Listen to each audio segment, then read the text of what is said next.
आध्यात्मिक जीवन की दैनिक खुराक सुन रहे हमारे सारे प्रिय श्रोताओं को, परमेश्वर के प्रिय भक्तगणों को प्रभु यीशु मसीह के नाम में प्यार भरा जय मसीह की सुप्रभातम और शुभोदय कहते हुए हम सबका मनपसंद ध्यान केंद्र आध्यात्मिक जीवन की दैनिक खुराक में और इस नए दिन में आप सबका स्वागत करते हैं। हमारी अध्ययन एस्तर की ग्रंथ दूसरे अध्याय में चल रही है, जहाँ पर हमने पिछले ध्यान में राजा अहश्वेरोश को देखा है, उनके चरित्र को देखा है, उनके बारे में हम ध्यान करते समय उन्होंने कौन सी ऐसी गलतियां की है इनके बारे में हमने देखा है।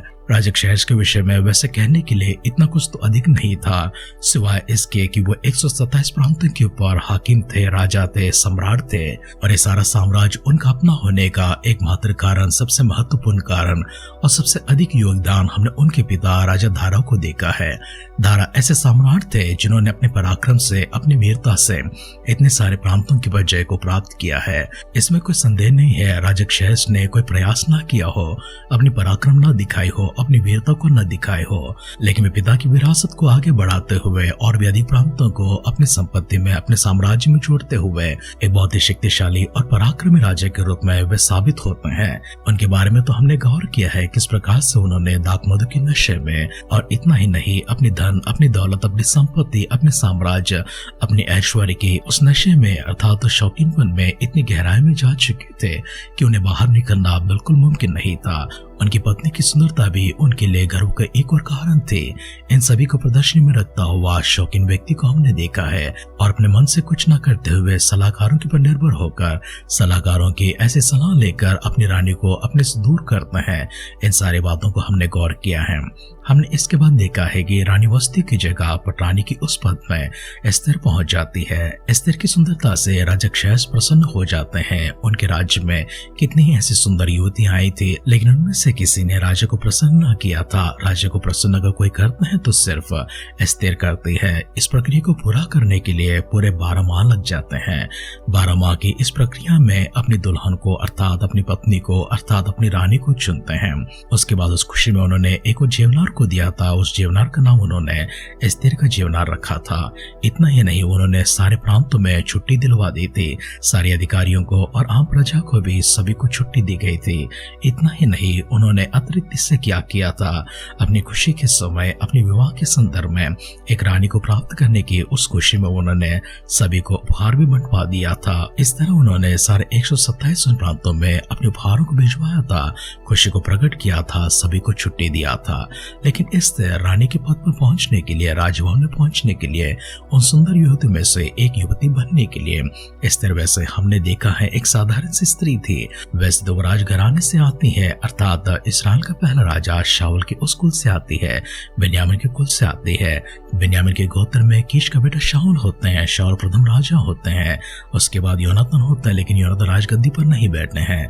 उसके बाद शिमी आते हैं। शिमी राजगद्दी पर नहीं बैठे हैं। शिमी वही व्यक्ति है जिन्हें हमने देखा है जो दाऊद को कोसा करता था, शाप दिया करता था दाऊद को, और उसके अधिकारियों के ऊपर उसने पत्थर फेंका था। उसी के वंशावली में से मुर्दकै आता है। मुर्दकै की चचेरी बहन है एस्तर। तो हमने इनको देखा है। वैसे तो राजघराने से ताल्लुक रखते हैं, लेकिन उनमें से कोई भी राजा शाऊल के अलावा राज सिंहासन पर नहीं बैठे थे। लेकिन उस मुर्दकै और एस्तर को हम देखते हैं सुसन नाम के राजगढ़ में रहते हैं। वैसे तो वे पहले बेबीलोन में थे, बेबीलोन से सुसन तक पहुंच चुके हैं।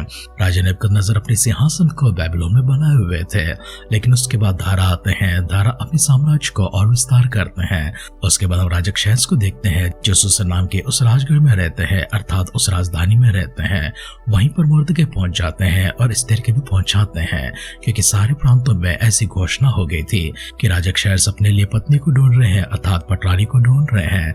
उस समय कहा गया था जितनी भी सुंदर युवतियां हैं 127 प्रांतों में, सभी को वहां से ढूंढ कर लेकर आए और राजा के सामने पेश किया जाए। उसी खोज में जब अधिकारी निकल पड़ते हैं, एक मौके की तलाश करता हुआ, मौका पर मुर्दकै ने विलंब न करते हुए इस मौका का फायदा उठाना चाहा है।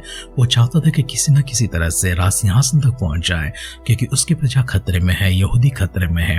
वैसे तो यहूदियों को 70 साल पहले यहाँ पर गुलामी में ले आ चुके हैं। कुछ लोगों को राजा कुशरू ने तो स्वतंत्र कर दिया था, लेकिन आज भी बहुत से लोग उसी बंधन में है, उसी गुलामी में है। और उसी गुलामी में रहता हुआ मुर्दकै को और उसकी चचेरी बहन एस्तर को हम देखते देखते हैं वैसे चाहते कि स्वतंत्र हो जाए। अगर वे स्वतंत्र होकर यरूशलेम में ना पहुंचे तो भी कोई बात नहीं, पर देख स्वतंत्र जीवन को वहीं पर बेबीलोन में और सुसनगढ़ में वो प्राप्त करे, जहां पर वे सुख से जी सके, आराम से जी सके।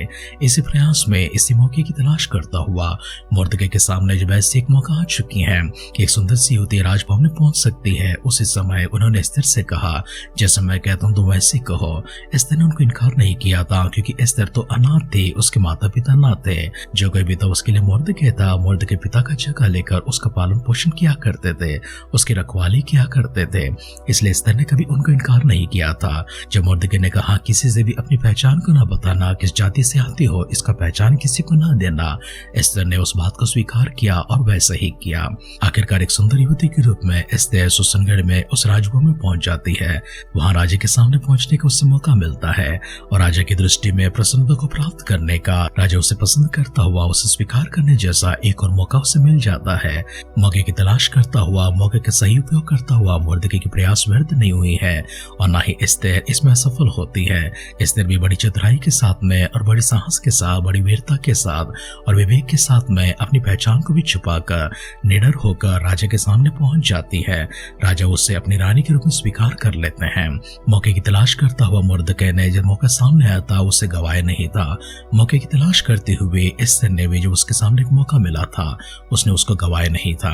एस्तर और किस प्रकार से आगे बढ़ती है, किस तरह से वो सही मौके के लिए इंतजार करती है ताकि सारे यहूदियों को एक साथ छुटकारा मिल सके। इसी मकसद से तो, इसी उद्देश्य से तो मुर्दके ने इस मौके की तलाश की थी और एस्तर को राजभवन तक पहुंचा दिया था। राजभवन में और क्या होता है, राजा एस्तर के साथ में क्या करते हैं, मुर्दके क्या करते हैं, मुर्दके के जीवन में कैसी चुनौतियां आती हैं, एस्तर के जीवन में कैसी चुनौतियां आती हैं, इन सारी बातों को हम कल के ध्यान में देखेंगे। लेकिन आज के ध्यान को हम लोग इस प्रकार से समाप्त करते हैं। मौके हमें तलाशना पड़ता है, मौकों को हमें बनाना पड़ता है। एक आलसी इंसान, उसके पास कोई मौके आते हैं उसे गवा लेता है, लेकिन एक चतुर इंसान, एक विवेकी इंसान, एक परिश्रम करने वाला व्यक्ति, ज्ञानी इंसान हर जगह पर मौके को बनाता है, मौके को तलाशता है। आप भी उस प्रकार से एक समझदार इंसान बने, ज्ञानी इंसान बने, मुर्दके की तरह अपने जीवन को आगे बढ़ाए। ऐसे को झुकाते हैं, आंखों को बंद करते हैं।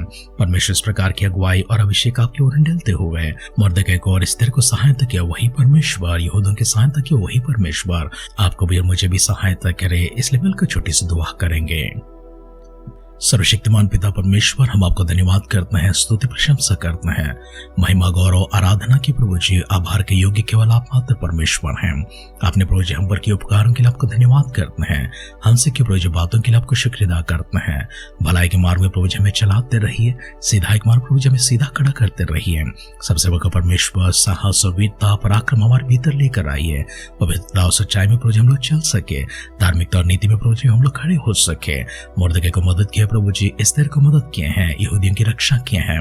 उसी प्रकार से परमेश्वर हमारी भी मदद कीजिए, हमारी भी रक्षा कीजिए, हम सबको बचा लीजिए हर प्रकार के नुकसान से, मुसीबत से, तकलीफों से, आफतों से प्रभु जी, हर प्रकार के प्रभु तंगी से प्रभु, हर प्रकार की पिता परमेश्वर विनाश से हम सबको दूर रखने के लिए दुआ करते हैं। चाहे वह शारीरिक रूप में हो, मानसिक रूप में हो, आर्थिक रूप में हो सकते हैं, पारिवारिक रूप में हो सकते हैं, सामाजिक रूप में या फिर प्रभु जी किसी और रूप में हमें सताने के लिए आते हैं, हमें गिराने के लिए आते हैं, हमें बर्बाद करने के लिए कोई अगर प्रभु जी मौके तलाश करते हैं, पिता परमेश्वर उसमें से बचने का प्रभु जी साहस प्रभु जी हमें दिखा दीजिए, उसमें से बचने का परमेश्वर वीरता हमें दे दीजिए प्रभु जी, उसमें से बचने का परमेश्वर विवेक ज्ञान समझ में हमें प्रदान करने के लिए दुआ करते हैं।